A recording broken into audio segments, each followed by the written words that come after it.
Урматтуу бүгүнкү вебинардын катышуучулары, бүгүн биздин ошол онлайн университеттин вебинарында Түркиядан доктор Кадир Доурер мырза катышып жатат. Бул өзү анестезиолог жана реаниматолог. Ошондой эле Евразия ооруканаларынын интенсивдүү терапия боюнча координатору болуп эсептелет экен. Болуп иш алып барат экен. 1962 жылы Самсунда туулуп, 85-жылы Стамбул университетиндеги Cerrah Paşa медициналык факультетинен бүтүргөн экен. Ошондой эле Стамбул университетинин анестезиология жана реаниматология боюнча багытында өзүнүн баягы мындай ординатурасында бизче айтканда жасаган адис экен. Ошондой эле Memorial ооруканасы, Medical Park ооруканасы сыяктуу ооруканаларда ошо интенсивдүү терапия боюнча директор катары, мындайча айтканда бизче мындай заведующий болуп иштеген адис экен. Учурда ошо Евразия университеттерин, Евразия ооруканаларында, кечирип койгула, интенсивдүү терапия боюнча координатору катары кызмат аткарат экен. Ошондой эле баягы интенсивдүү терапия боюнча атайын жаңылыктарды, инновациялык техникаларды колдонуу боюнча көп алгылыктуу иштерди алып барган экен.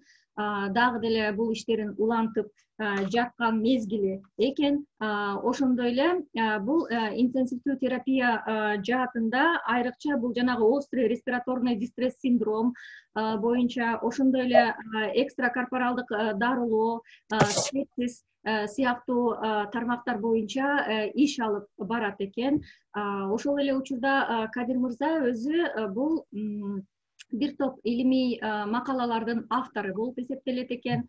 Ошондой эле узун көп жылдар бою бул оорулардын транспортировкасы жаатында иш алып барган адис экен. Англис тилинде эркин сүйлөй алат экен. Мындан тышкары өзү хобби катары бир мындай карикатура жаатына да кызыгат экен.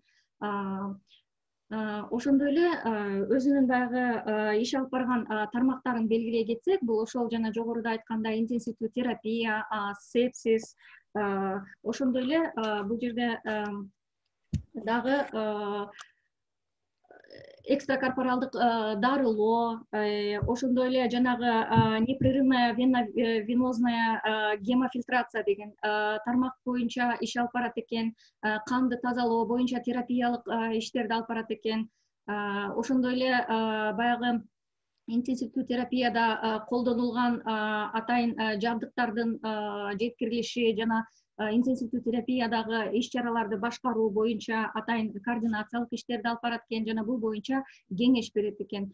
Жана ошондой эле үй шарттарында дагы жанагы оорукана ооруларды туруктуу үй шартында дагы дарылоо боюнча кызматтарды көрсөтүп келет экен да. Бул боюнча иштерди алып барат экен.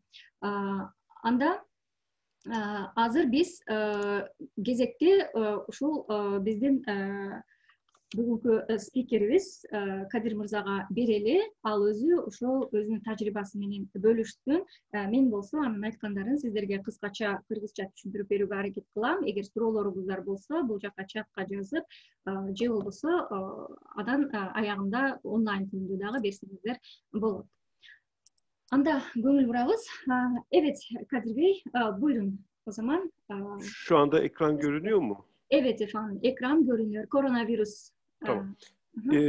Türkiye'den Kırgızistan'a bütün sevgilerimi, saygılarımı sunuyorum. Dostlara selamlar sunuyorum öncelikle. Türkiye'den Kırgızistan'a tereң урматымды билдирем, салам айтам бардык досторума. Şimdi ben koronavirüs hakkında bir takım özetler sunmaya çalışacağım. Bütün koronavirüsün tüm ayrıntılarını anlatmak çok zor. Zaten çok teknik bir konu. Olabildiğince anlaşılır, olabildiğince size bir takım anlamlı, değerli bilgiler verebilecek bir sunum yapmaya çalışacağım. Umarım başarılı olur. Азыр мен силерге коронавирус жөнүндө кыскача баягы негизги маалыматтарды берүүгө аракет кылам. Коронавирус жөнүндө айтып берүү бул баардыгын толук айтуу мүмкүн эмес. Бул абдан баягы техникалык жактары көп. Ошондуктан кыскача бир слайд даярдадым. Менимче түшүнүктүү кылып берүүгө аракет кылам силерге. Menimçe düşünüklü болуш керек. Bu sunumu hazırlarken birçok kaynaktan faydalanırken bir yandan da deneyimlerim, tecrübelerimi de paylaşacağım. Koronavirüsün dünyada çok önemli olması nedeniyle artık uluslararası kuruluşlar bu konuda bir takım kılavuzlar yayınlıyorlar ve artık hepimiz bu kılavuzları takip ediyoruz. Bu kurumların başında da CDC, Amerikan CDC geliyor. Yani hastalık birliği. Onların kılavuzları çok önemli. Мен бул презентациямды даярдап жатканда ар кандай илимий эмгектерге таяндым, ошондой эле өзүмдүн дагы жеке тажрыйбама таяндым. Азыр дүйнө жүзүндө бул коронавирус боюнча көп ар кандай справочниктер чыгып жатат. Булардын эң негизгилеринин бири дагы бул америкалык ошо CDC уюмунун справочниги болуп эсептелет. Мына ушулардан дагы маалыматтарга таяндык. Şimdi koronavirüs öyle hızlı yayılıyor ki sayı da ciddi artıyor. Bugün ben sistemden aldım. Yani bugün saat 9:50 Türkiye saatiyle 10'a 10 kala rakamlar bunlar. Toplam tanı konan vaka sayısı artık 19 milyon yani 20 milyona gelmiş vaziyette. Toplam ölüm 700 bini geçti. Çok ciddi bir rakam. İyileşen sayısı da yaklaşık 12 milyon. Эртең менен Түркия сааты боюнча 9:50дөгү маалыматтарды көрсөтүп өттүм. Алган маалыматтарга караганда дүйнө жүзүндө бир önceки слайдыңызга келе мисиңиз? Жогорудагы маалыматтарга кайболду, дейми? Gelecek. Бул мисалы мына жерде слайдда көрүп турган маалыматтар бул бүгүн Түркия сааты боюнча 9:50дөгү маалымат. Бул жерде биринчи 18.381.315 бул жалпы жанагы диагноз коюлгандардын саны, 711.299 бул ошол өлгөн адамдардын саны жана дарыланып айыгып чыккандардын саны бул 12.172.655. Şimdi koronavirüsler bir grup aslında. Yani koronavirüs deyince birçok virüsten bahsediyoruz. Koronavirüsler memelilerde, kuşlarda hastalıklara neden olabiliyor. İnsanlarda koronavirüsler soğuk algınlığı gibi hafif enfeksiyonlara neden oluyor. Ancak bu yeni COVID, yeni koronavirüs bu SARS gibi, MERS gibi çok kritik, ölümcül hastalıklara neden oluyor. Барыңыздар билгендей эле бул коронавирус бул вирустардын тобу болуп эсептелет. Бул көпчүлүк учурда жанагы сүт эмүүчүлөрдө, ошондой эле канаттууларда байкалат. Ал эми адамдарда болсо жана жеңил түрдө грипп сыяктуу болуп байкалат негизи, а бирок бул жаңы түрү болсо, бул жанагы SARS, MERS сыяктуу абдан баягы өлүм коркунучуна алып келген вирустун түрү болуп эсептелет. Çünkü yeni koronavirüs daha önce insanlarda tanımlanmamış bir virüs. Bu çok önemli.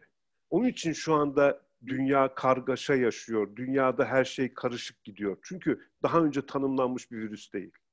Жаңы коронавирус бул баарыңыздарга белгилүү болгондой эле бул мурда кездешпеген вирус да, ошондуктан бул абдан коркунучтуу болуп эсептелет. Мурда буга жолукпагандыгыбыз үчүн биз үчүн абдан коркунучтуу. Şimdi biraz teknik olacak ama bunları da anlatmak gerekiyor. Özür dilerim. Азыр бир аз техникалык маалыматтарды бергим келип турат. Буларды дагы мен беришим керек деп ойлойм силерге. Şimdi koronavirüslerin özellikleri şunlar. Bunlar tek zincirli virüsler ve pozitif polarizasyonları var ve RNA virüsleri bunlar. Pozitif polariteleri oldukları için de RNA'ya bağımlı RNA polimeraz enzimi içeriyor. Bu neden önemli bunlar? Bunların farklı hastalık yapma nedenleri burada yatıyor. RNA polimeraz enzimi içermezler ama bunların genomuna sahiptirler. Bu da koronavirüsün yani yeni koronavirüsün diğer koronavirüslerden farklı enfeksiyon yapmasının nedeni. Коронавирустун негизги өзгөчөлүгү бул жанагы мындайча айтканда бир чынжырлуу бир позитив поляритtik bir мүнөзгө ээ болуп эсептелет. Ошондой эле бул РНА вирустары болуп эсептелет да. Мына мунун өзгөчөлүгү ошондой болуп ушунда жатат. Ve bu virüslerin yüzeyinde bir takım çubuklar var. O çubuklar nedeniyle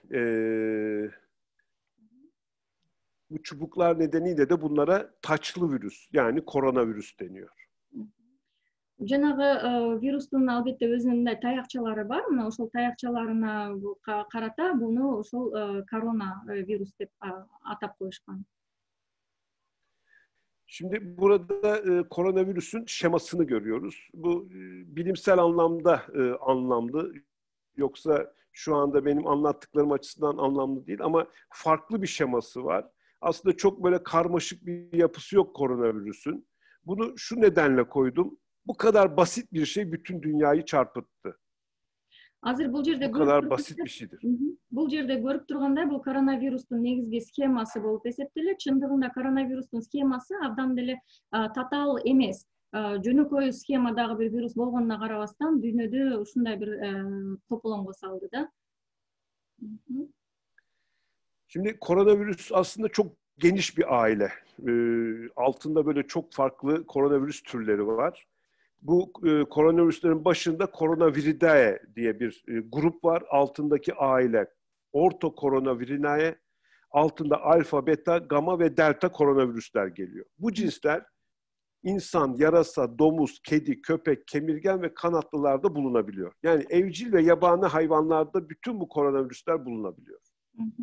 Коронавирус бул өзү бир мындайча айтканда, орусча айтканда семейство вирусов болуп эсептелет. Бунун дагы өзүнүн жанагы альфа, бета, гамма жана дельта коронавирус деген түрлөрү бар. Бул дагы үй жаныбарларында жана башка жаныбарларда кездешкен вирустар болуп эсептелет. Şimdi bizim bu yeni koronavirüs ise yani bizde bu enfeksiyonu yapan yeni koronavirüs ise beta koronavirüs cinsi altındaki sarbekovirüs. Yani bu virüsle bu karmaşadan kurtulmak için buna yeni koronavirüs ya da SARS-CoV-2 adı verilmiştir. Şu anda dünyadaki pandemiyi yaratan virüsün adı SARS-CoV-2'dir. Bunun teknik adı budur. Азыр бизде ошо COVID-19 деп айтып жүргөн вирус бул мисалы SARS жана MERS-CoV деген сыяктуу вирустарды дагы камтыган бета коронавирус дагы камтылган. Ошондой эле SARS-CoV-2 дагы ичинде орун алган бир вирус болуп эсептелет да. Ошондуктан бул вирустун жаңы аталышы SARS-CoV-2 деп кабыл алынган. Bu çok teknik bir şey. İşte nasıl bir genomun içerisinde, burada aslında görünüyor bizim virüsümüz. Burada mavi kısımda bizim virüsümüz, bize bir enfeksiyon yapan virüsün şekli. İlk olarak genomun görüp turasızlar.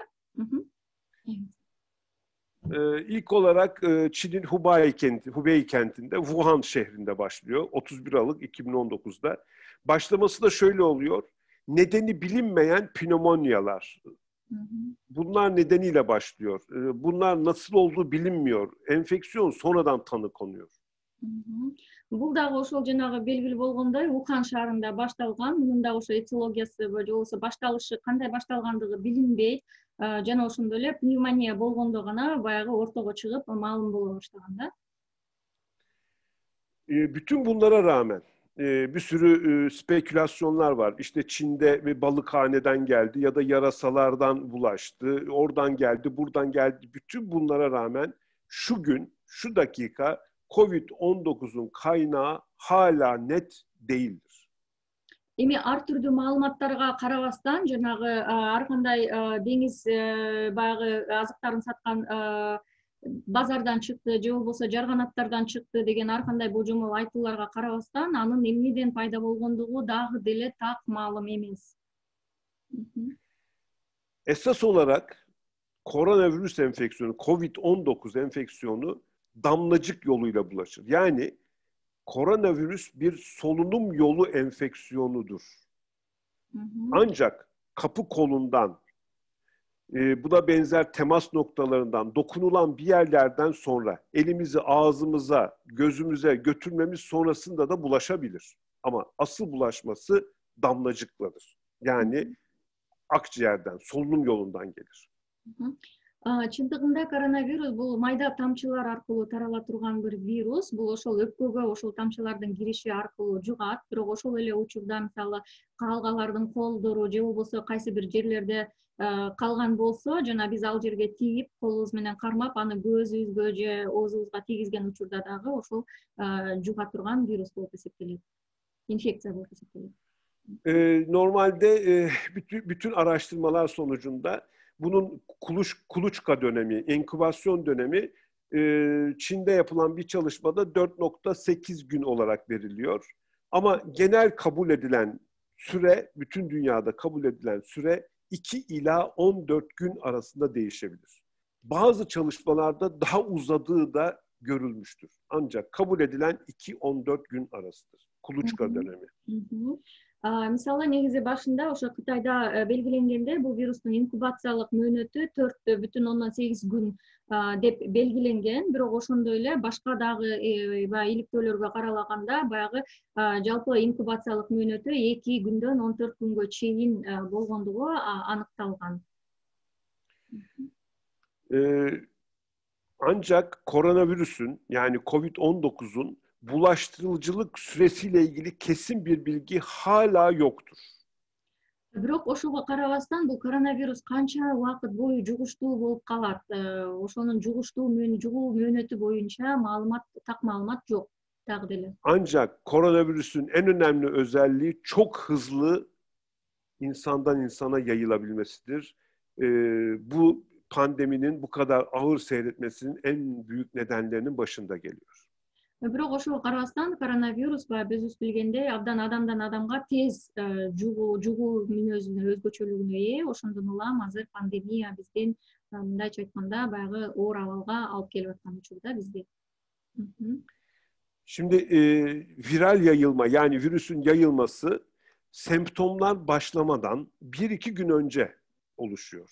Yani öksürüğümüz, ateşimiz, herhangi bir bulgumuz başlamadan 1-2 gün önce bulaştırmaya başlıyoruz.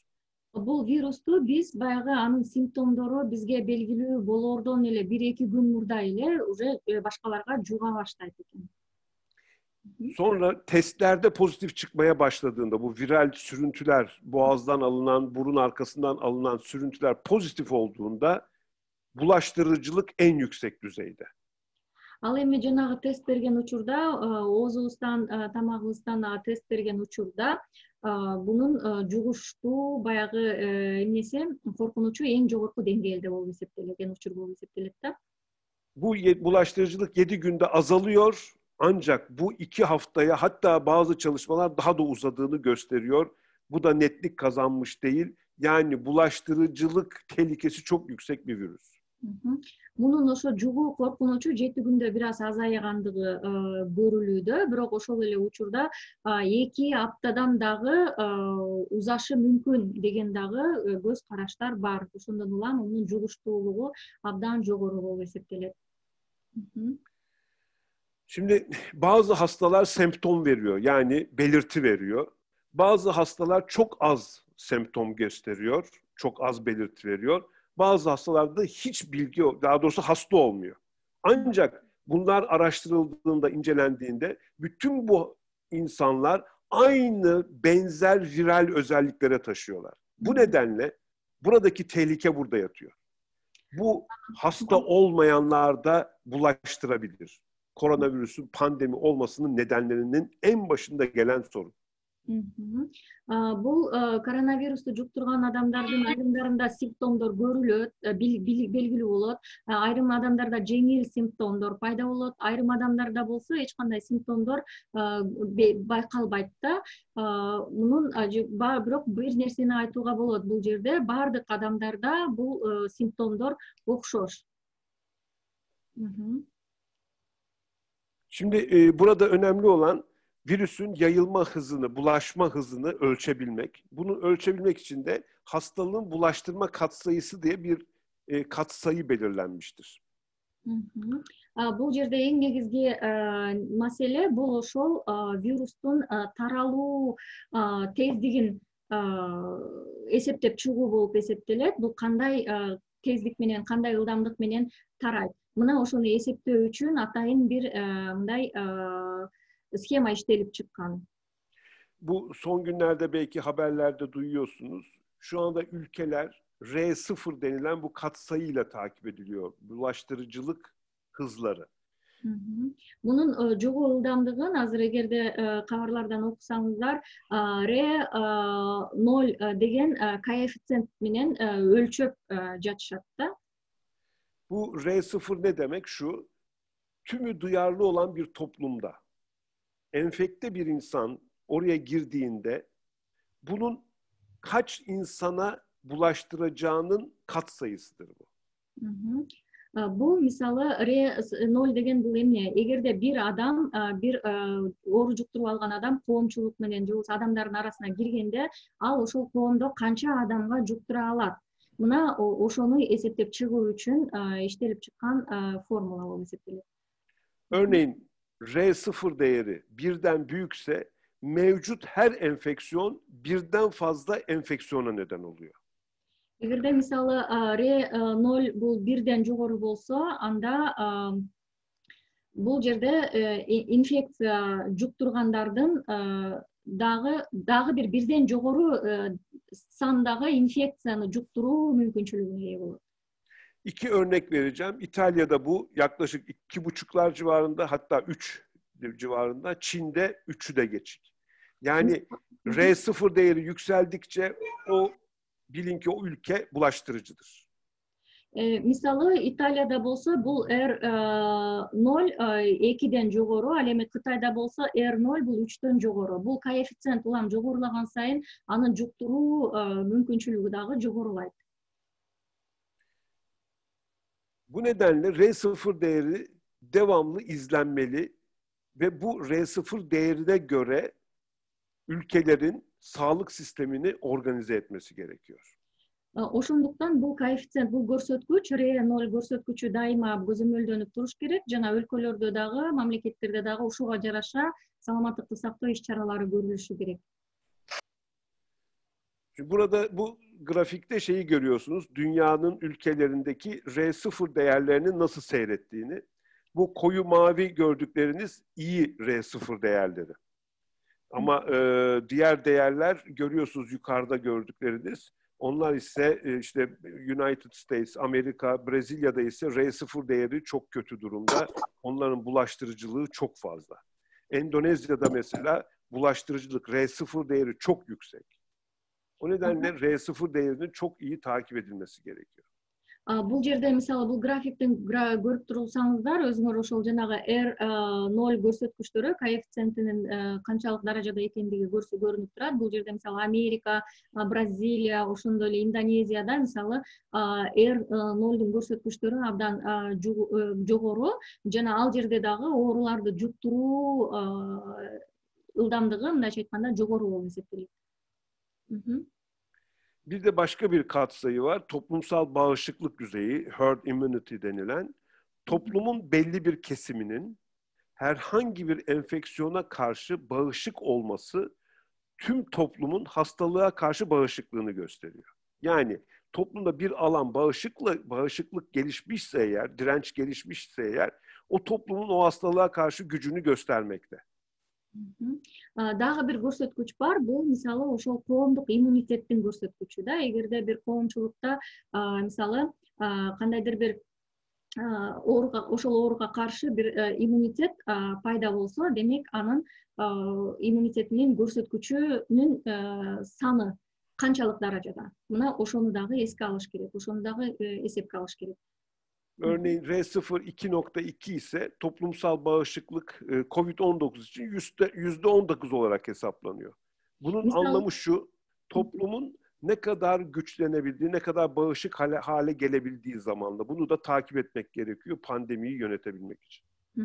Мисалы RO 2,2 болуп көрсөтсө, анда бул мисалы коомдук иммунитет бул ошол коомдун 60%-ын түзөт. дегендикке жатат да. Бул дагы мисалы канча коомчулуктун канча пайызында иммунитет пайда болду. Мына ошону дагы дайыма көзөмөлдөп турушубуз керек. Covid-19'un nasıl yayıldığını çok iyi bilmek gerekiyor kendimizi koruyabilmek için. Bir kere ben birkaç kere söyleyeceğim belki bunu ama şu anda koronavirüsün önlenmesine yönelik bir aşı yoktur. COVID-19'dun кандай тарзда жайыла тургандыгын дагы абдан жакшы билишибиз керек, өзүбүздү коргош үчүн. Дагы бир нерсени айтып коюш керек, бул жерде коронавирустун алдын ала турган эч кандай мындай прививкалар, эмдөөлөр жок. Hastalığı önlemenin tek yolu ona maruz kalmaktan, yani virüsten uzak kalmak. Буну алдын алуунун жалгыз гана жолу бул вируска чалдыкпоо, жуктурбоо. Burada şöyle düşünülüyor. Eğer iki insan birbirine 2 metreden yakınsa birbirine bulaştıracaktır. Бул жерде эгер эки адам бири-бирине 2 метрден жакын болсо, демек алар бири-бирине вирусту жуктурат деген сөз. Enfekte bir kişi, virüsü taşıyan bir kişi hapşırdığında, konuştuğunda, öksürdüğünde damlacıkları ortama yayar. Эгерде бул инфекцияны алып жүргөн адам чүчкүргөндө же жөтөлгөндө, сөзсүз түрдө тамчылар аркылуу бул инфекцияны жаят, абага чачыратат.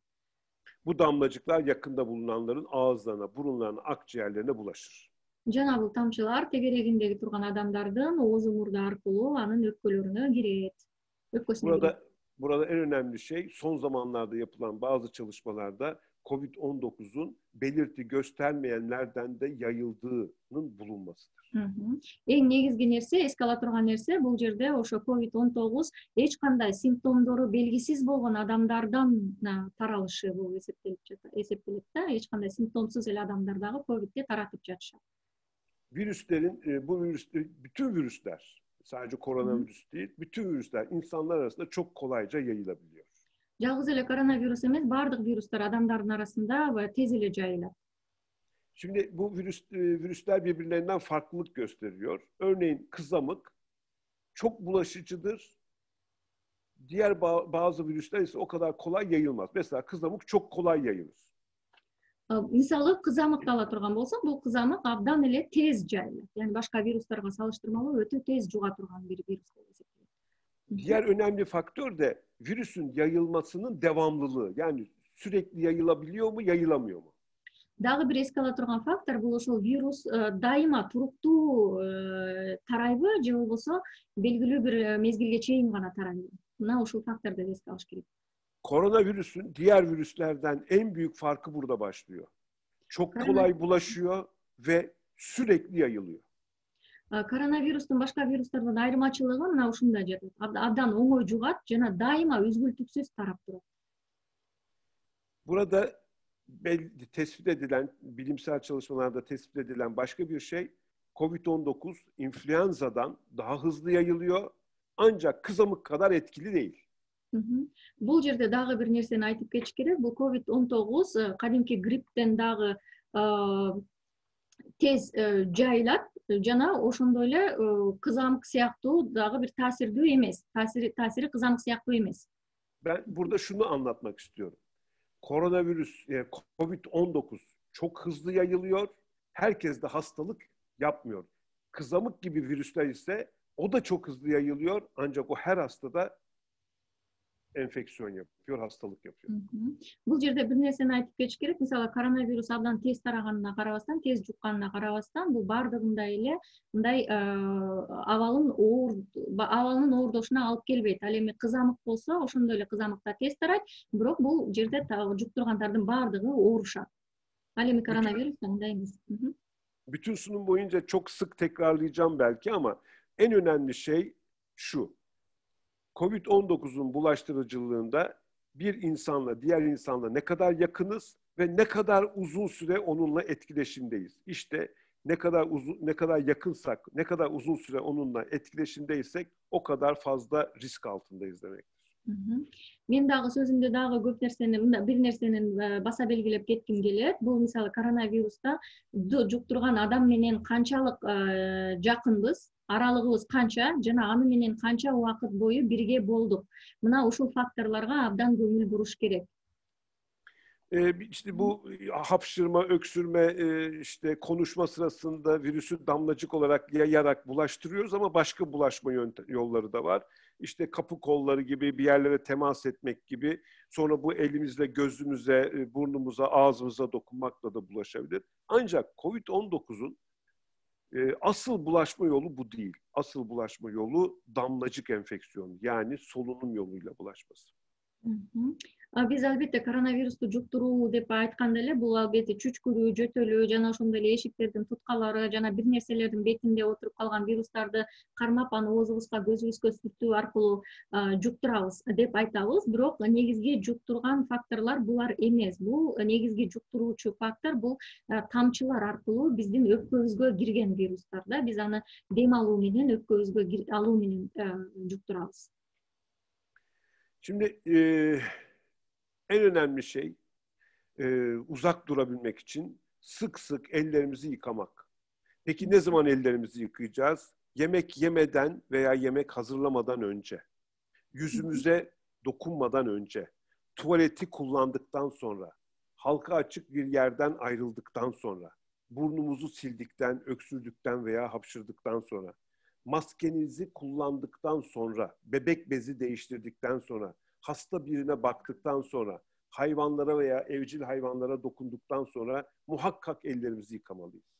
Бул вирустан узак болуш үчүн эмне кылышыбыз керек? Эми бул албетте колду жууп туруу, бул ошол тамактануудан жана тамак жасоодон мурун, ошондой эле бетибизге колубуз менен тиерден же болбосо кармаардан мурун, туалеттен чыкканда, ошондой эле коондук жайлардан чыкканда, мурдубузду сүргөндө, жөтөлгөндө, чүчкүргөндө, маскабызды такканда, балдардын жалаяктарын алмаштырганда жана ошондой эле оорулууларды караганда, ошондой эле жаныбарларды жана үй жаныбарларды кармалап, алар менен кандайдыр бир контактта болгондон кийин сөзсүз колдорду жууш керек.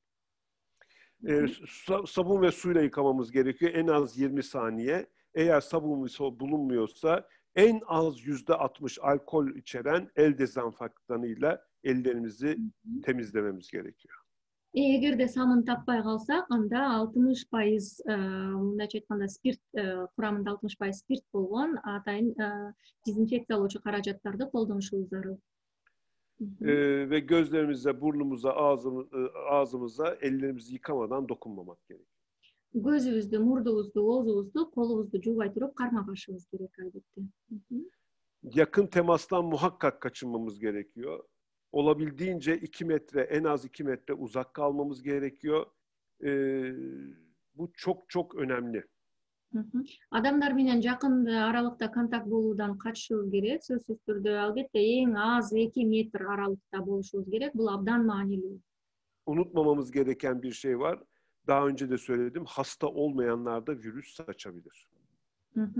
Дагы бир нерсени эске салышыбыз керек, муну унутпашыбыз керек. Такыр оорубаган адам дагы вирус таратышы мүмкүн. Başkalarının yanında ağzımızı ve burnumuzu bir maskeyle örtmemiz gerekiyor. Çünkü COVID-19'u başkalarına yayabiliriz. Башка адамдардын арасында турганда оозубузду, мурдубузду маска менен жаабышыбыз керек. Анткени башка адамдарга COVID-19'у таратышыбыз мүмкүн биз дагы. Aslında maske diğerlerini korumak içindir. Чындыгында маска бул башкаларды коргоо үчүн. Sosyal mesafenin olamayacağı, fiziksel mesafenin olamayacağı, sorun olabileceği yerlerde muhakkak maske takılmalıdır. Эгерде мындай социалдык аралыкты сактай албай, сактоого мүмкүн болбогон жерлерде сөзсүз түрдө маска тагып жүрүш керек. 2 yaşın altındaki çocuklar, nefes almak zorunda olan, zorluk çekenler, nefes almada zorluğu olanlar, bilinci olmayanlar, düşkün, yaşlı olanlar ve yardım olmadan maskesini çıkaramayanların maske takmaması gerekir.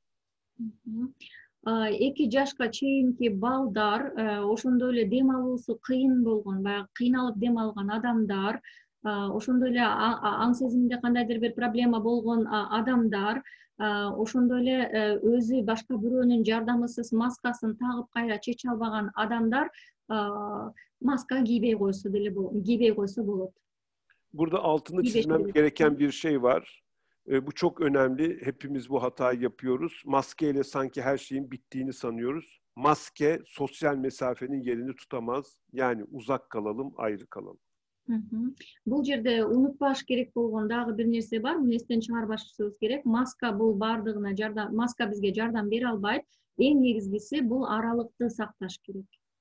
Бул маскадан дагы маанилүү. Öksürürken ve hapşırırken çok dikkat etmemiz gerekiyor. Muhakkak elimizi, ağzımız, burnumuzu mendille kapamamız gerekiyor ya da dirseğimizin dışıyla kapamamız gerekiyor. Жөтөлгөндө же чүчкүргөндө ооз мурдубузду жаабышыбыз керек. Бул абдан маанилүү. Жүз арчы менен же болбосо чыканагыбыз менен оозубузду жаабышыбыз керек. Ve eğer mendil kullandıysak onu da çöpe atmamız gerekiyor. Sokağa, yere, oraya buraya atmamamız gerekiyor. Onu emniyetli yere göndermemiz gerekiyor. Эгер жүз арчы колдонсок же болбосо кагаз майлыктарды колдонсок, аны дагы мындай атайын мындай таштанды чакасына ташташыбыз керек. Ар кайсы жерге ыргытууга болбойт. Ve el yıkama, el yıkama, el yıkama. Жана колду жууш керек албетте. Ve dokunacağımız her yeri, tuvaletleri, klavyeleri, telefonları, kulpları hep temizlememiz ve dezenfekte etmemiz gerekiyor. Жана биз колубуз менен кармаган бардык нерселерди, телефон, клавиатура жана башка бардык нерселерди дезинфекциялап турушубуз керек. Kendimizi izlememiz gerekiyor. Yani öksürüğümüz var mı, nefes almamızda bir sıkıntı var mı? Bunlara dikkat etmemiz gerekiyor. Kendimizde bir sorun hissettiğimizde ateşimizi ölçmemiz gerekiyor. Өзүбүздү дайыма организмибизди байкап турушубуз керек. Жөтөлүбүз барбы, же болбосо дем алганда кыйналып жатабызбы? Эгерде кандайдыр бир симптомдорду байкасак, анда биз дене табыбызды сөзсүз текшеришибиз керек. Bu çok önemli. Başkalarının maskesi bizi koruyor. Bizim maskemiz de başkalarını korur. Bu çok Бул абдан маанилүү бир нерсени айткым келип турат. Башка бирөөнүн маскасы бул бизди коргоп турат, ал эми биз таккан маска бул бизден башкаларды коргоп турат. Maskenin takılması, doğru takılması çok önemli. Bunun nedenle de maskeyi doğru kullanmamız çok önemli ve usulüne uygun maske kullanmamız gerekiyor. Масканы туура тагуу жана эрежелерге жараша, эрежесине жараша ылайыктуу тагуу дагы бул абдан маанилүү. Burun ve ağız muhakkak kapatılmalı. Мурун жана ооз сөзсүз түрдө жабылышы керек. Ve maskenin kenarlarının tam olarak oturduğundan emin olmalıyız. Масканын четтеринин бардыгы толук жабылгандыгын, жапкандыгын текшериңиз. Başkalarını korumak için maske kullanıyoruz. O nedenle ağzımızı, burnumuzu çok iyi kapatmalıyız. Ve yine de maske taksak da mesafeyi korumalıyız. Башкаларды коргош үчүн маска тагып жатканыбызды эске алышыбыз керек. Дайыма ооз мурдубузду толук жабышыбыз керек. Жана маска таксак дагы биз мындай социалдык аралыкты кармашыбыз керек. Maskemizi kolumuza, boynumuza takmamalıyız. Ve maskemize dokunmamalıyız. Eğer maske fayda görsün istiyorsak.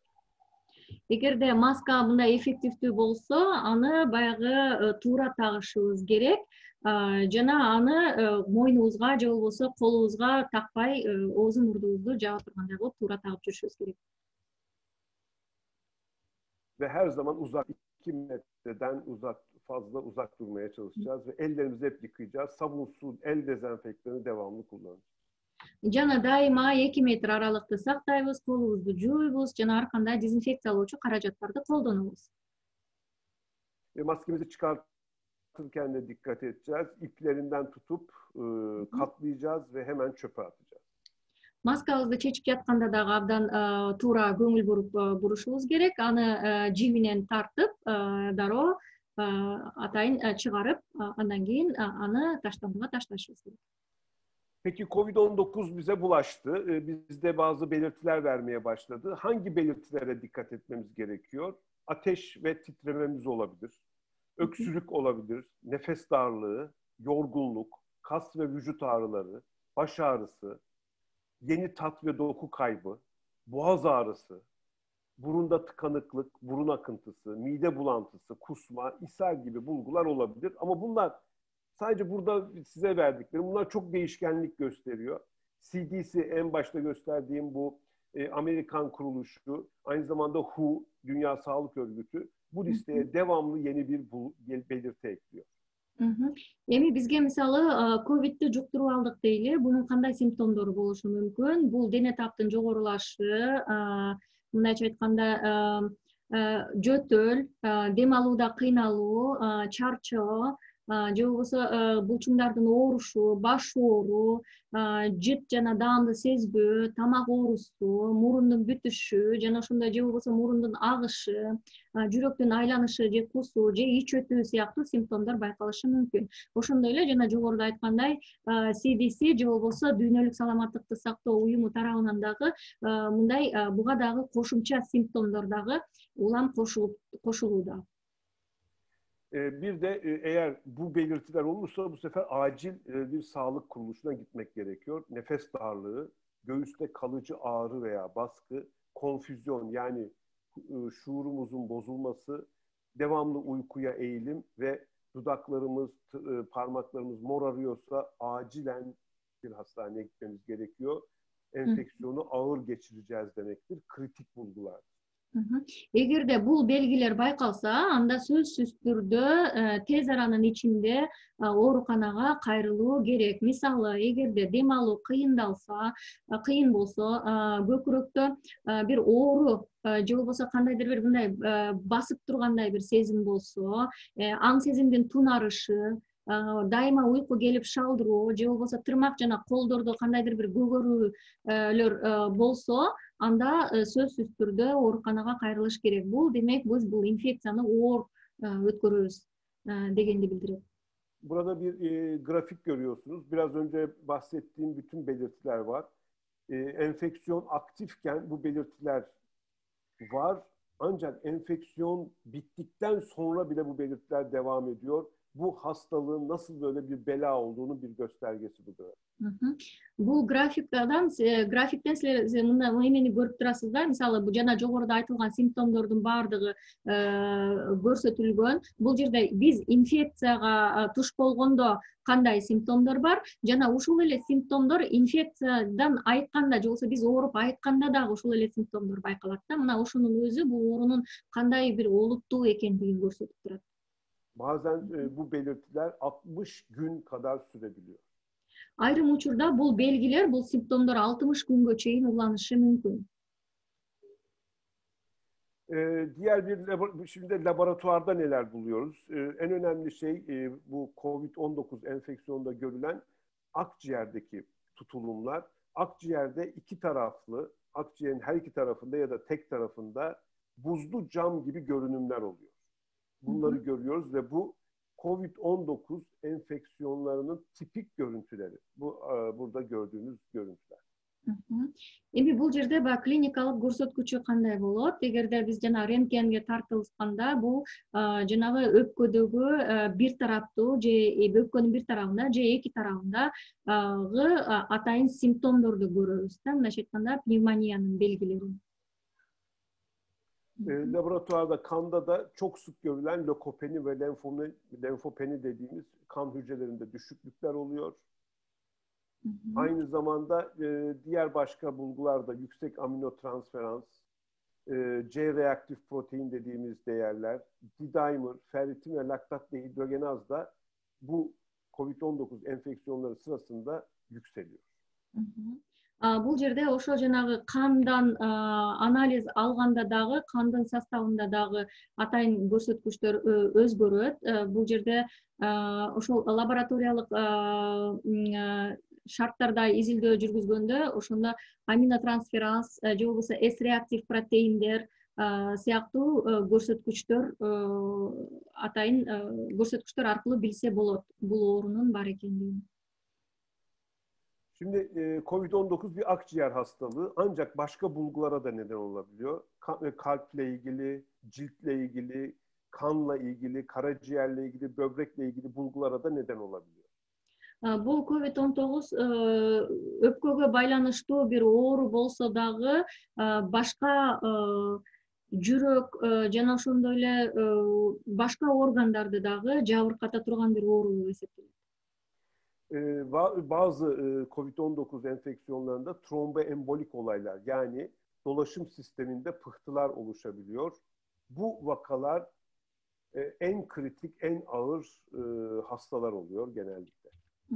Айрым учурларда бул оорулууларда тромбтордун пайда болушу байкалууда. Бул абдан өтө оор учурлар болуп эсептелет. Covid-19'da tutulanların, Covid-19 enfeksiyonu geçirenlerin bundan kurtulduktan sonra üzerlerinde ne kalıyor, ne tür sekeller oluyor, nasıl izler bırakıyor şu anda hiçbir şey bilinmiyor. Ковид оорусуна туш болгондор алардан айыккандан кийин дагы аларда кандай бир таасирлер калууда, бул боюнча дагы маалыматтар аз. Son zamanlarda bir takım çalışmalarda çocuklarda gelişen bazı enflamatuar sendromlarla da ilişkili olduğu tespit edildi. Yani çocuklarda da enfeksiyon yapabiliyor. Акыркы учурларда бул COVID-19 жаш балдарда дагы ар кандай бир инфекциялык оор учурларды жараткандыгы көрүлүүдө. Şimdi bunu teşhis etmek için bir takım testler var. Antikor testleri ve antijen testleri. Özellikle virolojik testler uygulanıyor. Bu burun arkasından alınan ya da ağız içinden alınan ya da tükürükten alınan örnekler üzerinden COVID-19'un moleküler tanı testleri yapılıyor. Onunla tanı konuyor. Акыркы учурларда бул COVID-19 аныктоо үчүн ар кандай тесттер жүргүзүлүүдө. Бул ошол антителону аныктоо же болбосо антителону аныктоо сыяктуу мисалы. Ошондой эле бул ошо мурундун аркасынан алынуучу тесттер аркылуу жүргүзүлүүдө, бул аныкталууда бул COVID-19. Aynı zamanda kandan da testler yapılabiliyor. Kanda antijen ve antikor bakılabiliyor. Onların da değeri var. Ancak bütün bunlara rağmen hala COVID-19'u tanı konmak için kullanılan testler tartışılıyor. Hassasiyetleri çok net değil. Ошол эле учурда кан аркылуу жанагы антиген же антителолорду изилдөө боюнча дагы бул COVID-19 менен ооруган адамдарга диагноз коюлууда. Бирок ошол эле учурда мындай бир талаш маселе болуп атат. Бул ошол тесттердин канчалык даражада туура көрсөткөндүгү, реалдуулугу дагы бир суроо жаратууда. Özellikle sağlık çalışanları ya da COVID-19'da karşılaşma riski yüksek olan insanların kesinlikle bu testlere tabi tutulması gerekiyor. Yaygın olarak testlerin yapılması gerekiyor. Айрыкча саламаттыкты сактоо жаатында эмгектенген адамдар же болбосо бул ошол оорулар менен көп иштеген адамдардын дагы дайыма бул тесттен өткөрүлүп турулушу зарыл. Буга абдан маани бериш керек. Burada çok önemli bir şey var. SARS-CoV-2 yani COVID-19 enfeksiyonunun gelişmesini engelleyecek bir ilaç ya da bir madde şu anda dünya üzerinde bulunmuyor. Бул жерде абдан бир маанилүү нерсе, бул COVID-19'у алдын ала турган бир эч кандай дары дүйнөдө али табыла элек жок. Birçok çalışma yapılıyor. Antiviral ilaçlar, virüslere karşı ilaçlar var, çalışılıyor. Hidroksiklorokin var, üzerinde çalışılıyor. Çinko, C vitamini, D vitamini bunlar açısından da çalışılıyor. Bunların hiçbirisinin kesin etkisi var denebilecek bir çalışma şu ana kadar yok. Бир кандай баягы клиникалык көрсөткүчтөр же болбосо клиникалык баягы иш-чаралардын натыйжасында бул ар кандай препараттарды сунушталып жатышат. Бул мисалы ошо антивирустук препараттар, ошондой эле гидроксиклорокин же болбосо цинк, С витамини же D витамини сыяктуу препараттарды сунуштап жатышат да. Бирок булардын баардыгы так эмес. Tabii monoklonal çalışmalar da devam ediyor. Aşı çalışmaları da devam ediyor. Ошол эле учурда баягы мындайча айтканда ашы çalışmalarını şimdi şeyine Kırgızcasını şey yaptım da Vaksin. Vaksinasiya işlerin, vaksinalarda oylop чыгуу, иштеп чыгуу иштерин дагы улантылууда. Bir anda gitti. Bulaşmasını önleyemiyoruz. Bir de bize bulaştıktan sonra hastalık yapmasını da önleyemiyoruz. Onu da önleyecek bir ilaç yok. Aha. Albatta biz bu жугушун алдын ала албайбыз. Ал эми жуккандан кийин аны кандайдыр бир ооруну пайда кылышын дагы алдын ала албайбыз. Андай дагы дарылар жок. Burada da çalışmalar devam ediyor. Hastalık bulaştıktan sonra bunu tedavi edecek bir şey, ilaç yok. Bir takım şeyler çalışılıyor. Burada Türkiye'de çok popüler plazma tedavisi. İşte bu hastalığı geçirmiş insanların kanından hazırlanan plazmayla tedavi. Hiçbir başarısı net değil, kesinleşmiş hiçbir şey yok. Албетте ооруп калгандан кийин ошо ооруларды эффективдүү дарылоочу дагы препараттар дагы жок. Бул жерде мисалы Түркияда плазма терапиясы же болбосо ооруган адамдардын плазмасын куюу азыр аябай популярдуу болуп жатат, бирок бунун дагы натыйжасы так эмес. Şimdi çok yaygın kullanılan bir uygulama var. Çoğu ülke bunu standardına koydu. Hidroksiklorokinle azitromisinin kombinasyonu. Yani bu ikisini birlikte kullanmak. Bu ikisini buyurun. Азыр дүйнөдө мындай абдан кеңири колдонулган бир практика бар. Бул ошол гидроксиклорокин менен азитромициндин комбинациясы. Ancak bu iki ilacın da özellikle kalp üzerinde çok olumsuz etkileri var. Yüksek risk arz ediyorlar. Ve her ikisinin yarılanma ömürleri, yani vücutta kalış süreleri çok uzun. O nedenle yüksek riskli olduğu kabul ediliyor. Çok yaygın kullanılmasına rağmen söylenen şey şu: lütfen dikkatli olun. Бирок бул экөөнүн тең бир жүрөккө терс таасир бере тургандыгы белгилүү. Ошондуктан буларды колдонуу абдан мындайча айтканда олуттуу, коркунучтуу. Буну бир абайлаш керек буларды колдонуп жатканда деп кеңеш берилүүдө. Ben mesela hastalarımda kullanmıyorum. Efendim hangi hastalarda? Hiçbir yani ben COVID-19'lu hastalarda kullanmıyorum. Мен мисалы бул COVID-19 ооруларды дарылап жатканда буларды колдонгон жокмун. Колдонбойм. Bir takım antiviral ilaçlar var. Lopinavir, ritonavir diye. Bunların çalışmaları da sürüyor. Bunlar hakkında bir takım çalışmalar var ama bu çalışmalarda o kadar yüksek dozlar gerekiyor ki hastalığa, virüse etkili olması için. Bu yüksek dozlar da güvenli değil. Henüz bunların etkinliği de gösterilebilmiş değil. Kullanılıyor mu şu anda? Kullanılıyor. Ama etkili olduğuna ben inanmıyorum. Ben bunları da kullanmıyorum. Мисалы, лапинавир жана ритонавир сыяктуу антивирустук препараттар дагы бар. Бирок булар дагы абдан күчтүү препараттар болуп эсептелет. Жана булар дагы абдан кооптуу болуп эсептелет. Мен буларды дагы колдонбойм. Бирок көпчүлүк учурда практикада бул дарылар дагы колдонулуп жүрөт. Burada bir tabela var. Bu tabelada şu anda dünyada birçok ülkede kullanılan ilaçlar var. Bunlar azitromisin bir antibiyotik. Çok fazla yan etkisi var. Klorokin, hidroksiklorokin, bu kinin ilacı. Malaryada kullanılan. Burada kullanılması çok yaygın olarak mevcut. Aynı zamanda antiviraller var. Lopinavir, ritonavir, desivir gibi. Bütün bu ilaç şu anda dünyada kullanılıyor. Ama bunların hiçbirisi yeterli veri sunulmamış durumda. Ve bazıları yüksek risk arz ediyor. Bunlar arasında remdesivir verisi az olmakla birlikte daha güvenilir bir ilaç kullanılması daha çok önerilebilir. Бул жерде бул таблицада сиздер көрүп тургандай дүйнөдө колдонулган дарылар, бул жерде азитромицин, клорокин, гидроксиклорокин, лапинавир жана ремдесивир. Бул гидроксиклорокин бул ошо Кытайдын дарысы, өзүңүздөр билгендей. Бирок булардын баардыгы өзүнүн баягы жакшы натыйжа берет деп так кесе айтууга мүмкүн эмес, албетте. Эң негизгиси булардын баардыгынын өзүнүн баягы коркунучу дагы бар да. Бул жерде сунуштала турган дары препарат катары мен ошол ремдесивирди айтат элем. İlaçlarla, işte onlarla, bunlarla hiçbir sonuç alamıyoruz aslında. Hastalara yaptığımız şeyler çok bir sürü şey yapıyoruz ama hastalığı tedavi edecek hiçbir şey yok aslında. Yapılan bütün her şey hastalığı desteklemek, hastaları desteklemek. Yani ona oksijen vermek, ona serum vermek, onu vitamin vermek, onu beslemek. Şu anda uygulanan tedavilerin temelinde yatan bu. Мгм.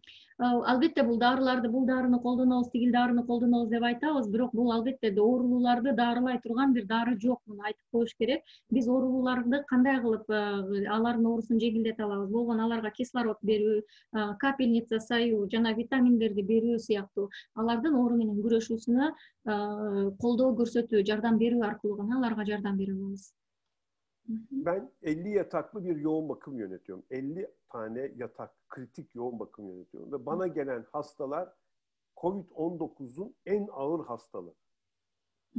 Мен бул 50 орундуу интенсивдүү терапияны жетектейм, реанимацияны. Жана мага келген оорулуулар бул COVID-19'тун эң оор учурлары менен келишет. Ben bu hastalarda, COVID-19'un en kritik hastalarında biraz önce bahsettiğimiz ilaçların hiçbirini kullanmıyorum.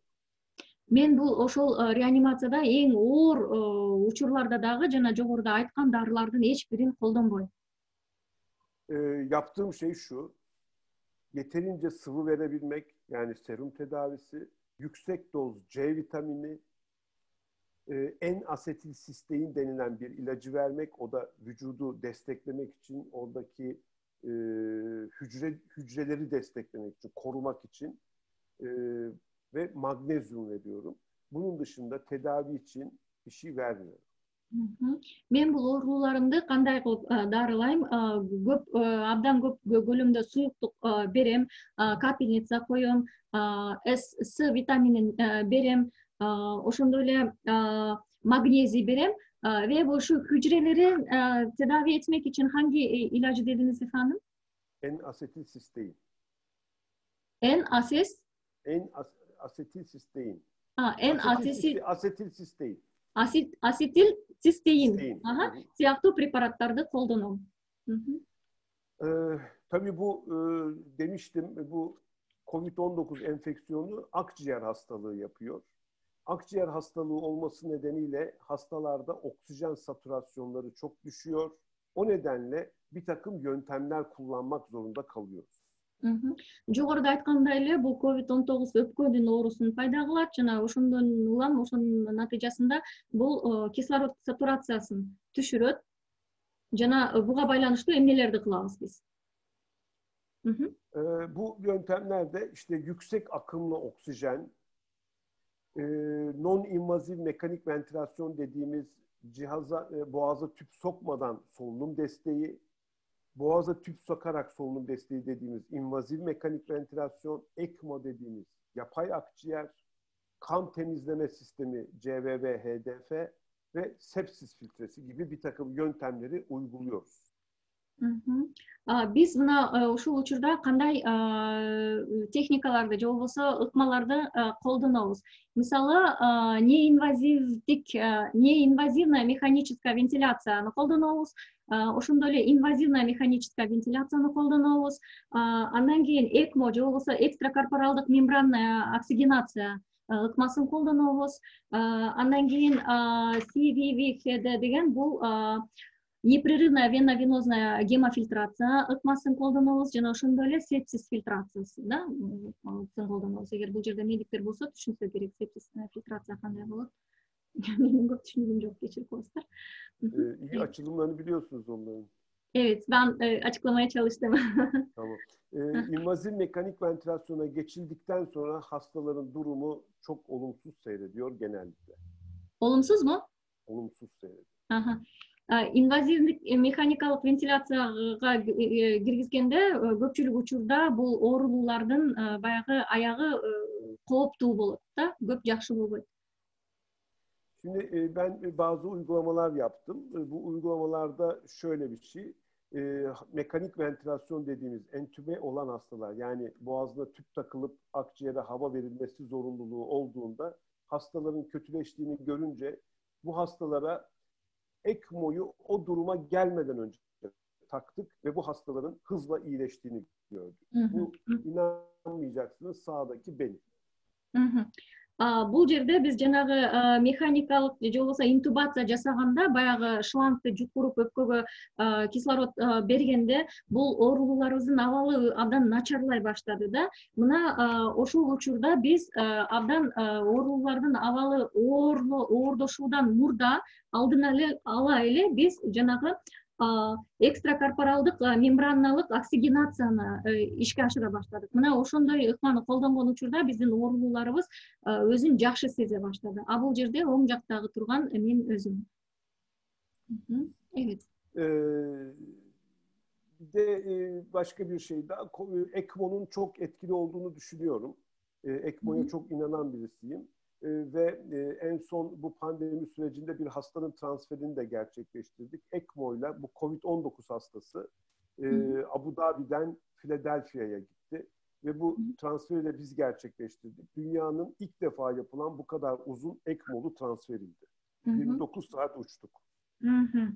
Мен бул экстракорпоралдык мембраналык оксигенацияга абдан ишенем. Мен ушуну колдойм, мен буга басым жасайм. Биз жакында эле бир абдан оор COVID-19 менен ооруган оор оорулуунун транспортациясын жасадык, башка жакка трансферин жасадык. Бул биз Абу Дабиден Филадельфияга транспортировка кылдык. 29 саат бою ошол ECMO'нун же болбосо башкача айтканда экстракорпоралдык мембранная оксигенациянын жардамы менен. Бул дүйнөдө биринчи жолу жасалган учур болду. Şimdi tercümeyle yaptığımız için sunumu çok uzun oldu. Belki de izleyenler çok sıkıldı. Birkaç slaytım kaldı. Beni bağışlasınlar lütfen. Son bir iki özet şeyi geçeceğim. Beni affetsinler ne olur. Урматтуу катышуучулар, бул мен дагы ортодо которуп жаткандыгыма байланыштуу абдан узап кетти. Эгерде чарчасаңыздар, бир аз чыдап турсаңыздар, бир эки слайдтан кийин мен сөзүмдү жыйынтыктайм, кечирип коюңуздар деп жатат биздин Burada paylaşacağım şeyler Dünya Sağlık Örgütü'nün bütün dünyaya yaydığı, kullanılmasını istediği bir takım bilgiler. Mesela bir takım yanlış bilgiler var. İşte 5C olan 5C nedeniyle 5G virüsü yayıyor diye bir söylenti var. Bu tamamen yanlış. Бул жерде мен азыр бере турган маалымат бул ошол дүйнөлүк саламаттыкты сактоо уюму тарабынан таратылган айрым бир мындайча айтканда туура эмес маалыматтар. Мисалы ошо 5G'нин дагы ошо вирусту таратып жатат деген ар кандай пикирлер айтылууда. Бул туура эмес албетте. COVID-19 solunum yoluyla bulaşır. Solunum yoluyla yayılır. COVID-19 бул дем алуу аркылуу жугат жана дем чыгаруу аркылуу таралат. Peki sıcakta COVID-19 ölür mü? Sadece sıcak yerlerde mi olur? Yoksa nemli yerlerde mi olur? Bu da kesin değil. COVID-19 her iklimde enfeksiyon yapmaktadır. COVID-19 бул мисалы ысык аба ырайда кандай болот? Же болбосо нымдуу аба ырайда эле кездешеби деген сыяктуу суроолор бар. Бул дагы так эмес. COVID-19 бардык учурда, бардык климаттык учурларда таралат. Uzak kalın, yanınızdakileri uzak tutun. En önemli şey bu ve ellerinizi yıkayın. Аралыкта болгула, бири-бириңерден алыс болгула, жана колуңарды жуугула. Эң негизгиси ушул. Soğuk, işte buz, çok soğuk virüsü öldürür deniyor. Hayır, bu da doğru değil. Kesinlikle öyle bir şey yok. Bu virüs insanın vücudunda yaşıyor. Bu da virüsün enfeksiyon yapmasına yeterli. Бул вирус абдан муздак абада өлөт деп дагы айтылып жүрөт, бирок бул дагы туура эмес. Анткени бул вирус адамдын денесинде жашайт жана денесинде инфекциялык ооруну пайда кылат. Konuşuluyor, sineklerle bulaşılır mı? İşte sivrisinekler bunu yapar mı? Böyle bir şey yok. Kesinlikle ve kesinlikle sivrisinekler virüsü bulaştırmıyor. Virüs solunum yolundan bulaşıyor. Айрым учурларда бул чымын чиркейлер аркылуу дагы таралат бул вирус деген ой пикирлер айтылып жүрөт. Мында бул дагы туура эмес. Бул вирус дем алуу аркылуу гана таралат. Şimdi bu virüs bir takım aşılar var. İşte pnömoni aşıları veya da influenza aşıları. Bu aşıların bu virüs üzerine etkisi yok. Bu virüse karşı geliştirilmiş bir aşı şu anda yok. Kendinizi korumanız gerekiyor. Ар кандай дагы пикирлер бар. Бул пневмонияга каршы вакциналар дагы бул вирустан коргойт деген дагы пикирлер айтылып жүрөт. Бул туура эмес. Бул вирустун вакцинасы жок. Bir de şöyle bir şey var. Sarımsak yerseniz kesinlikle korunursunuz diye bir şey var. Böyle bir söylenti var. Şimdi sarımsak yanlış bir şey değil. Sarımsak yenmesi ciddi etkilere sahip bir şey. Olumlu etkilere sahip bir şey. Ama sarımsağın virüs üzerinde bir etkisi yok. Hı hı. Daha bir Ama yemeyin demiyoruz. Hı hı. Daha bir nerse var, bu чеснокты жесең, bu virustan korunursun деген дагы ой пикир айтылып жүрөт. Бул дагы туура эмес. Албетте чесноктун организмге пайдалары бар. Башка чеснок жебегиле деп айтпайм, бирок бул virustan коргобойт. Peki virüs sadece yaşlılarda ya sadece gençlerde mi? Hayır. Virüs herkeste enfeksiyona neden olabilir.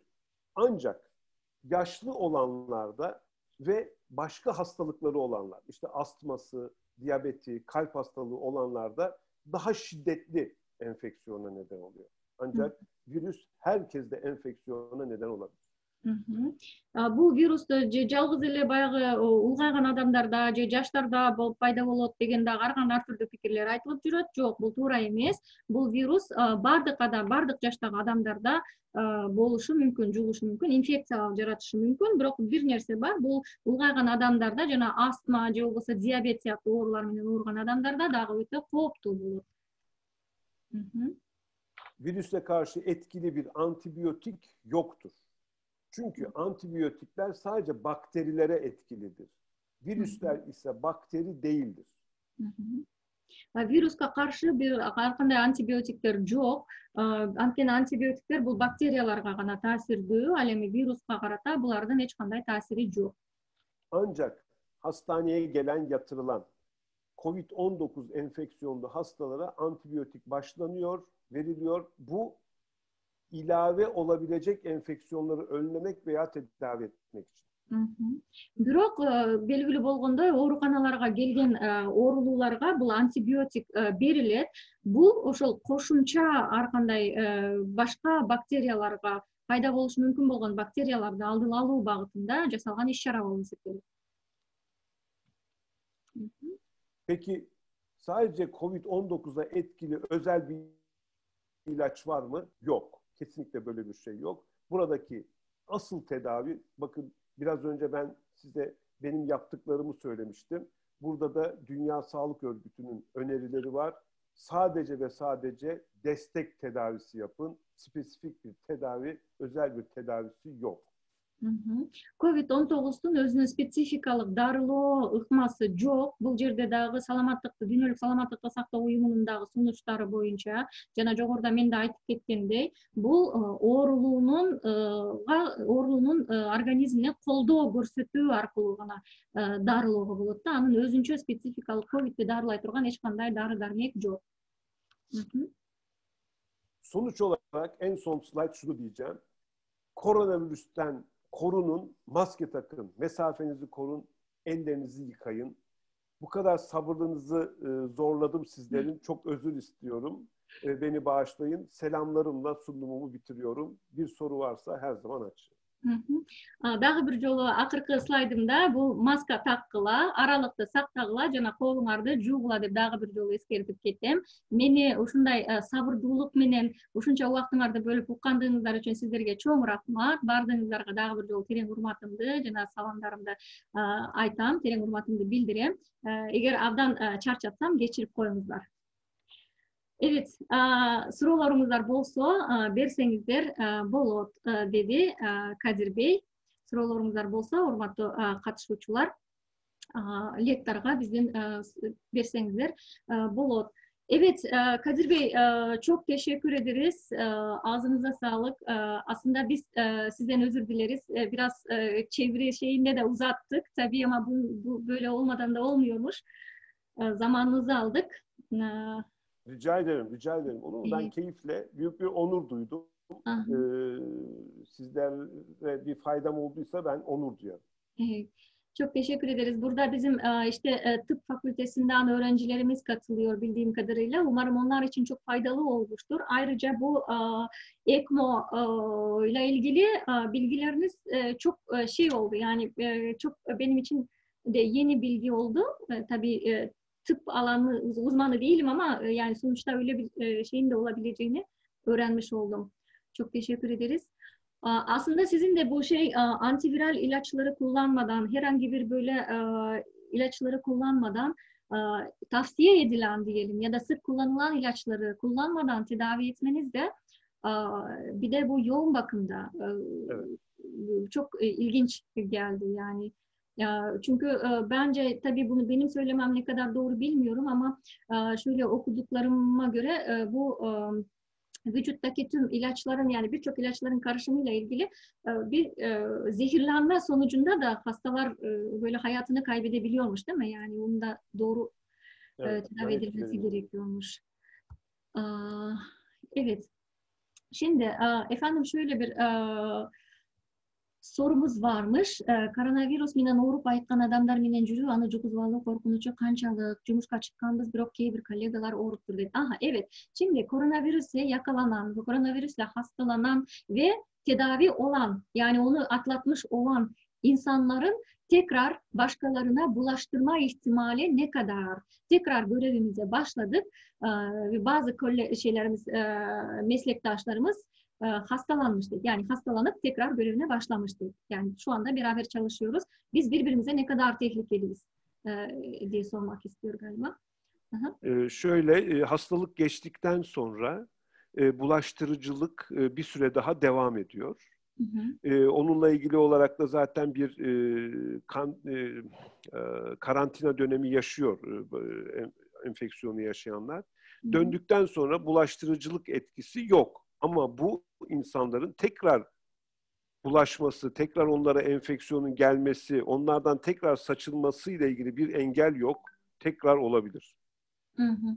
Tekrar olabilir deyince yani bulaştıran kişi, hastalanan kişiler tekrar kendileri hasta Hasta, olabilir. Olabilir. hasta olabilir demiyorum. Ha, Tekrar virüs taşıyabilir. taşıyabilir. Tamam. Hı hı, tamam. Урматтуу Android Blue Droid дейт. Бул атыңыз жазылбаптыр. Жаңы сурооңузга мындай жооп берди. Коронавирус менен ооруп айыккан кишилер сөзсүз түрдө карантинде болушу керек дейт. Белгилүү бир убакытка чейин. Ал баарыбызга белгилүү. Ал эми ооруп айыккан кишилер, карантинден чыккан кишилердин кайра жугузуу мүмкүнчүлүгү аз дейт. Абдан жугузуу мүмкүнчүлүгү аз. Бирок белгилүү бир убакыттан кийин ал кайрадан ошол вирусту инфекцияны алып жүрүүчү болуп калышы мүмкүн дейт. Ошондуктан баары бир абайлаш керек окшойт. Şimdi sayın konuşmacımıza çok teşekkür ediyoruz diyor. Çolpan Düşenbayevna.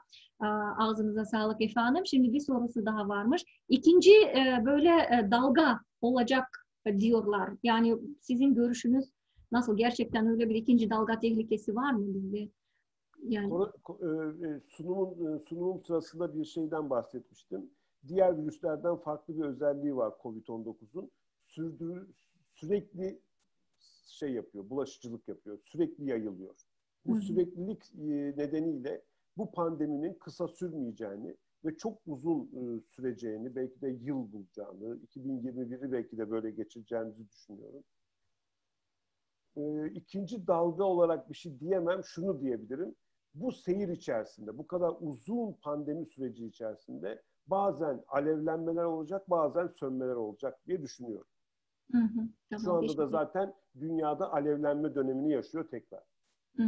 Урматтуу Чолпон айым, сиздин сурооңузга бул албетте жана жогоруда айтып өткөндөй бул коронавирус дайыма жугуп турган, мындайча айтканда дайыма кыймылда болуп турган бир вирус болуп эсептелгендигине байланыштуу тилекке каршы бул абдан узакка созула тургандай болуп көрүнүп жатат дейт. Муну менен биз дагы узак убакыт бою алып урушабызбы дейт. Айрым учурда көбөйүп, айрым учурда кайра төмөндөп, басамдап мына ушундай көрүнүштөр боло берет го деп ойлойбуз дейт.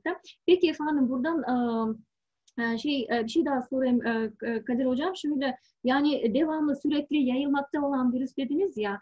Bunu şimdi bir sonraki tekrar bulaşırsa yani böyle daha aynı tehlikede yani ölümcül böyle daha ağır olabilir mi? Yoksa daha böyle zayıflamış bir şekil kazanır mı yani gitgide zamanla? Şimdi bizim yaşadıklarımız üzerinden söyleyeyim. Benim deneyimlerime göre başlangıçta biz çok tehlikeli, çok kötü yaşadık. Ölümcül yaşadık. Şimdi ise öyle yaşamıyoruz. Sayı artıyor ama o ciddiyette yaşanmıyor. Yani sorunuza cevabım zaman içerisinde bu virüsün etkinliği, virüsün hastalık yapma etkisi ve ağır hastalık geliştirme etkisi azalıyor. Урматтуу вебинардын катышуучулары, мен жаңы эле Кадир Бейге мындай деп сурадым. Бул дагы эгерде кайра дагы толкун болсо же жугуту улана берсе, бул ушундай эле коркунучтуу болобу? Адамдардын көп өмүрүнө коркунуч, өмүрүн алып кете турган күчкө ээ болобу деп ойлойсузбу дедим. Кадир Бейдин жообу боюнча жок дейт. Азыр биз көрүп аткандай башында абдан кыйналдык, коркунучтуу болду, көп адамдын өлүмүнө себеп болду дейт. Бирок бара бара адамдар жугузган адамдардын саны көбөйгөнү менен өлгөн адамдардын саны азайып атат. Азыр жокко эсе дейт да. Ошондуктан бул вирус дагы улана турган болсо, баары бир таасири азаят деп айтып кетти. Evet, teşekkür ederim. Şimdi Nargize Hanım diyor, sayın konuşmacımıza çok teşekkür ediyoruz. Çok faydalı oldu diyor. Şimdi bir sorusu var, tekrar soruyor galiba. Bu hastalanıp iyileştikten sonra bu antikor oluşuyor. Yani bu devamlı sabit bir antikor oluşuyor mu? Yoksa belli bir süre kadar, yani süreli mi? Belli değil. Kanıtlanmış değil. Zaten enfeksiyon ilk ortaya çıkması biliyorsunuz 2019 Aralık. Geçen süre işte 8. aydayız. 8 ayda bunu söyleyebilecek zaman değil. Daha uzun zamanlara ihtiyaç var. Şu anda bunun bir bilimsel kanıtı yok. Урматтуу Наргиза айым, бул иммунитет пайда болобу дейт. Мен туруктуу иммунитет деп кошумчалап койдум. Туруктуу иммунитеттин пайда болушу болбошу боюнча кандайдыр бир маалымат жок дейт да. Анткени 8 ай болду дейт бул оору пайда болгондугуна. Ошол 8 айдын ичинде бир жыйынтык чыга элек. Мунун дагы иммунитет дайыма пайда болобу болбойбу, бул белгисиз деген жообун айтты. Evet, şimdi bir sorumuz daha varmış efendim.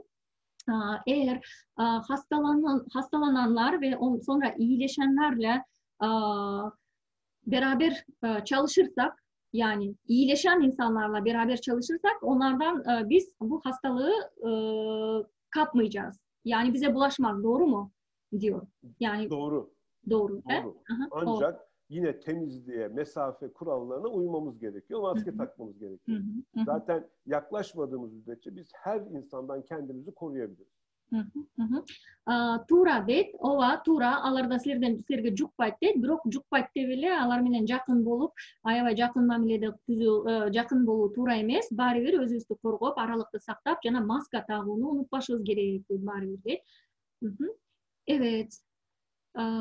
Şimdi böyle sorularımız bitti galiba. Siz de yoruldunuz.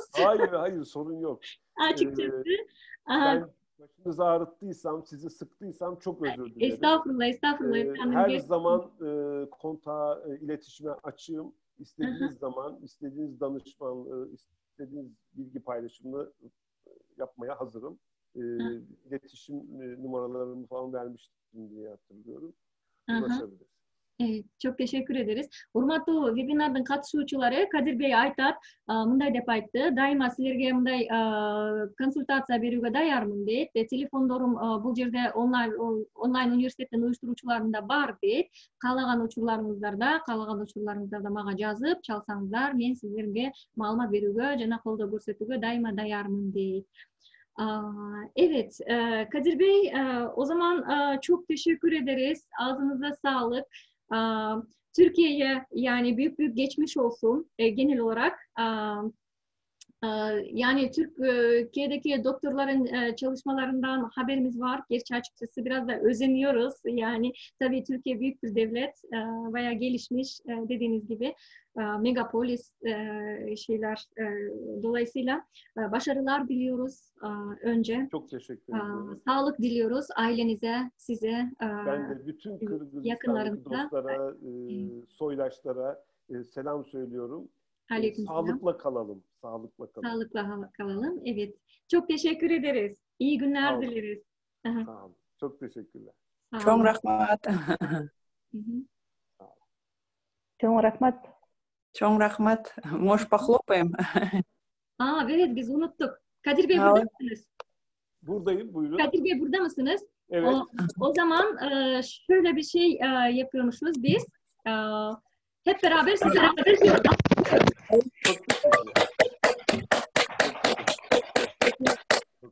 Çok rahmat. Hı hı. Teşekkür ediyorlar. Çok teşekkür ederim. Hı hı. Ben teşekkür ederim. Evet. Çok teşekkür ederim.